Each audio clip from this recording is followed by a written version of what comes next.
Warahmatullahi wabarakatuh. Anak-anakku kelas 11. Alhamdulillah kita masih diberi kesehatan ya. Sehingga kita insya Allah akan melanjutkan pembelajaran kita. Kali ini Pak Heri akan membahas mengenai perkalian metrik. Kalau kemarin kalian sudah belajar mengenai penjumlahan dan pengurangan metrik, sekarang meningkat nih ya ke perkalian metrik. Ada konsep yang memang nanti harus kamu pahami ya, cara-cara perkalian metrik itu seperti apa. Maka dari itu tolong kamu perhatikan dengan baik ya. Oke, lanjut nih. Konsep perkalian metrik itu ada dua, anak-anak. Ada perkalian skalar dengan metrik, kemudian ada juga perkalian metrik dengan metrik. Atau dengan kata lain biar gampangnya ini deh ya, skalar itu angka lah ya. Kalau yang pertama itu perkalian angka dengan metrik. Ya. Kalau yang kedua perkalian metrik dengan metrik ya. Nanti Pak Heri jelaskan setelah ini ya. Oke, anak-anak nih perhatikan dulu. Misalkan Pak Heri memiliki metrik A, yang mana elemen-elemen metriknya itu A, B, C, D, E, F. Ya, ada 6 ya. Nah, kemudian perkalian skalar dengan metrik itu konsepnya seperti ini, anak-anak nih. KA. K itu sebagai angkanya, A itu kan metriknya. Maka hasilnya, lihat, kan tadinya di sini A saja ya. Kalau dikali K, jadi KA. Ya. Yang di sini B jadi KB, jadi KC, jadi KD, jadi KE, jadi KF. Nah, dengan K itu skalar atau angka lah ya. Nah, jadi itu konsepnya. Jadi perkalian skalar sebenarnya relatif lebih mudah dibandingkan dengan perkalian antara metrik dan metrik ya, seperti itu. Yang penting kalian tahu konsepnya aja kalau perkalian. Kalau min ketemu min itu plus gitu kan. Kalau misalkan min ketemu plus atau plus ketemu min, jelas hasilnya min. Kalau plus ketemu plus ya jelas plus gitu ya, seperti itu. Nah, supaya paham, coba deh lihat contoh soalnya ya. Misal Pak Heri punya metrik A. Elemen-elemennya 1, minus 2, 4, dan 5. Ya kan? Yang ditanyakan 3A dan minus 4A. Nah, ini yang Pak Heri maksud tadi nih. Yang 3A berarti kan K-nya itu 3 ya. Skalarnya itu kan 3. Yang minus 4A itu minus 4. Ya, seperti itu. Nah, itu yang ditanyakan. Yang mudah dulu nih, yang 3A. Ya, kita cek. Nah, cara pengerjaannya kamu tulis 3A sama dengan 3-nya ditulis, lalu metrik A-nya ditulis juga. Kan metrik A 1 minus 2, ya kan? 4 dan 5. Nah, lalu angka 3 ini dikali ke dalam semuanya. Ya, kamu mengkalinya harus adil. 1 dikali 3, yang lain juga harus dikali 3. Jangan sampai ada 1 tertinggal nggak dikali 3. Nah, itu kamu berarti nggak adil gitu ya. Gitu. Oke, kita cek dulu. 3 kali 1 nih. Berapa anak? Jelas? 3. Lihat nih, tadi yang Pak Heri bilang. 3 itu positif. 2 di sini negatif. Positif kali negatif hasilnya pasti negatif. 3 kali minus 2 berapa? Minus 6. Ya.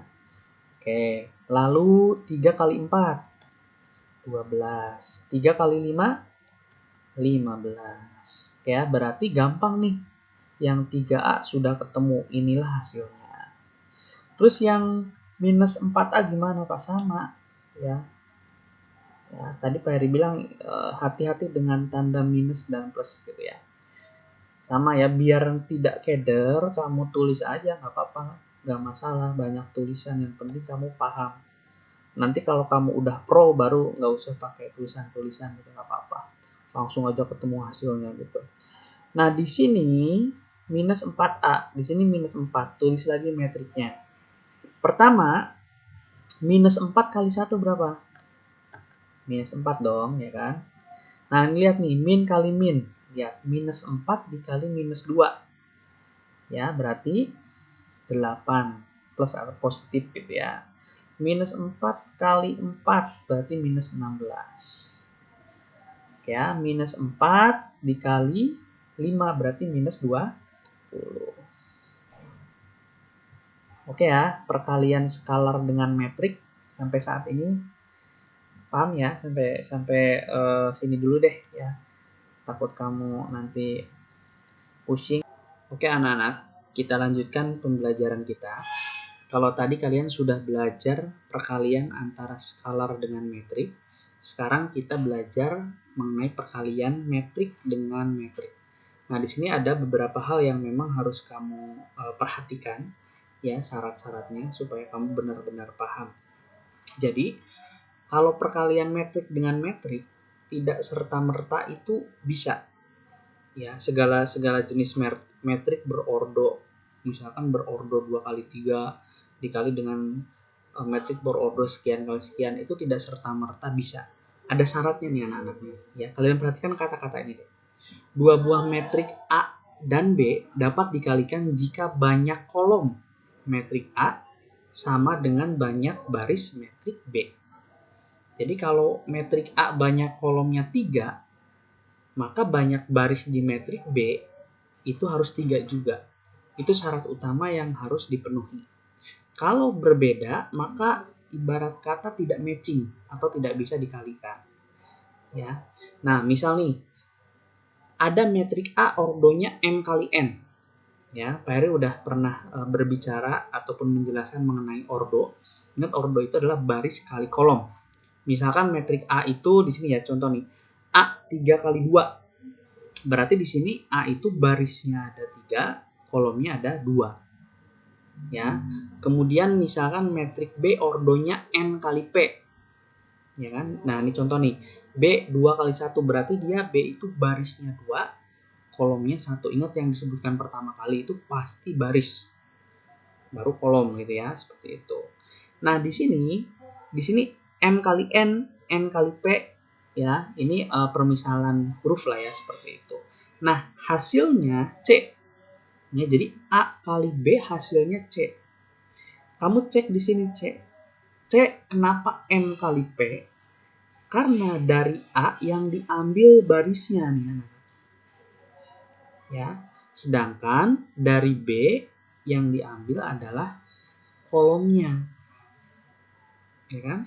Nah, ini lihat C 3 kali 1. Yang diambil 3-nya. Sama 1 sini. Ya, seperti itu. Nah, kemudian yang Y juga sama.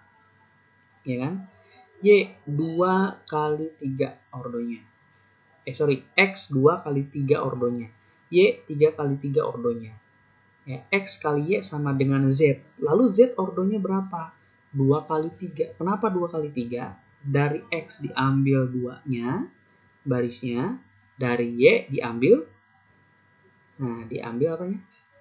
Kolomnya 3. Nah, contoh di bawah ini, dia memenuhi syarat yang ini, yang di huruf kalimat yang dimiringkan ini. Jadi metrik A dan B dapat dikalikan jika banyak kolom metrik A sama dengan banyak kolom metrik B. Lihat nih, kolom metrik A, banyak kolom metrik A ya sama dengan banyak baris metrik B. A kolomnya 2, B barisnya 2. Nah, ini 3, 3, 3. Ya, seperti itu. Nah, ini adalah secara teoritis perkalian metrik. Supaya kalian paham, lagi-lagi harus Pak Heri berikan contoh ya. Contohnya yang mudah aja, nggak usah ribet-ribet. Misalkan Pak Heri memiliki metrik A itu 1 minus 2, 4, 5. Gitu ya. Sedangkan metrik B 3 minus 4, 2, 1. Ya. Tentukan nilai A kali B dan B kali A. Ya, seperti itu. Nah, di sini yang perlu kalian perhatikan juga bahwa ingat yang namanya baris itu nih, berbaris nih. 1 minus 2, ini baris 1. 4, 5, baris 2. Sedangkan kolom itu 1, 4 sama minus 2, 5. Begitupun yang B sama juga. Ya, nah sekarang kita bahas dulu yang A kali B. Nah, kita tulis lagi nih. Ini metrik A-nya, ini metrik B-nya. Ya kan? Nah, cara pengkaliannya itu adalah baris kali kolom. B kali K. Ya kan? Nah, coba deh ya, kita cek dulu. Ini angka ini dari mana sih asalnya nih? 1 kali 3 minus 2 kali 2. Ingat, ya kan? Baris kali kolom. Ini kan baris pertama nih. 1 sama minus 2. Baris pertama dikali dengan kolom pertama. Nih. 1 dikalinya sama 3. Ya enggak? Minus 2 dikalinya sama 2. Ya kan? Kalau yang ini dikali dengan kolom yang kedua. Tetap kan ya, 1 minus 2. Nih kan? Dikalinya sama minus 4 sama 1. Ya.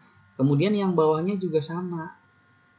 Sekarang yang bawahnya itu yang dikali adalah baris 4 dan 5.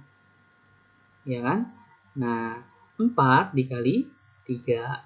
5 dikali 2. Ya, ini baris kedua dikali kolom pertama pada metrik yang B. Ya kan? Nah, dilanjut berarti di sini yang di sini berarti 4 dikali minus 4 ditambah 5 dikali 1. Nah, ya kan? Kalau udah kayak gini ya tinggal dikali aja hasilnya berapa. Gitu kan? Nah, kita cek deh ya. Coba nih anak-anak nih lihat. Ini minus 2 dikali 2 kan minus 4 ya. 3 kali 1, 3. Ini minus 4 kali 1, minus 4. Minus 2 dikali 1, minus 2. 4 kali 3, 12. 5 kali 2, 10. 4 kali minus 4, minus 16. 5 kali 1, 5. Kalau udah kayak gini ya hasilnya bisa kamu cek lah ya. Ya udah. 3 ditambah minus 4, minus 1. Minus 4 tambah minus 2, minus 6. 12 tambah 10, 22. Minus 16 ditambah 5 sama dengan minus 11. Jadi metrik A dikali metrik B ini hasilnya seperti ini. Ya, seperti itu. Oke, kita lanjut lagi yang B kali A ya. Coba cek. Kalau yang B kali A kan ini dibalik ya. Dibalik kita cek hasilnya sama atau beda. Ya. Sama nih ya caranya. Jadi kalau metrik B kan barisnya 3 sama minus 4 ya, dikali kolom yang ini 1 sama 4. 3 dikali 1 minus 4 dikali 4. Otomatis yang akan ada di sebelah sini adalah 3 dikali minus 2 minus 4 dikali 5. Tuh kan? Nah, terus yang bawahnya ya kan, baris kedua 2 1 ini 2 dan 1, 2 dikali 1 1 dikali 4. Ya kan? Lalu yang ini otomatis nanti yang ada di sini 2 dikali minus 2 1 dikali 5. Nah, udah kayak gini kamu udah tahu lah ya, tinggal hasilnya berapa di sini. Yang keder itu kamu biasanya menentukan baris kali kolom dulu, itu biasanya banyak anak-anak yang keder. Tapi awalnya aja kok yang keder, nanti kalau kamu udah terbiasa ya gampang ya. Ini 3 kali 1 ya kan, ditambah minus 4 kali 4 kan minus 16 ya kan. 3 dikali ditambah minus 16. Yang ini juga sama ya. Nah, ini asal usulnya sudah tahulah kamu dari mana ya. Ini 3 dikali minus 2 minus 6. Minus 4 kali 5 minus 20 kan. 2 kali 1 2. 1 kali 4 4. 2 kali minus 2 minus 4. 1 kali 5 5 ya. Nah, ini tinggal hasil akhirnya, ya jelas ya. Tapi kita cek dulu betul nggak hasil akhirnya. 3 tambah minus 16. Punya uang 3.000, kamu beli jajan 16.000. Berarti hutangnya 13.000. Ya, jadi minus 13. Ini ngutang 6.000, ngutang lagi 20.000, ngutang 26.000. Ini punya 2.000, punya lagi 4.000, punya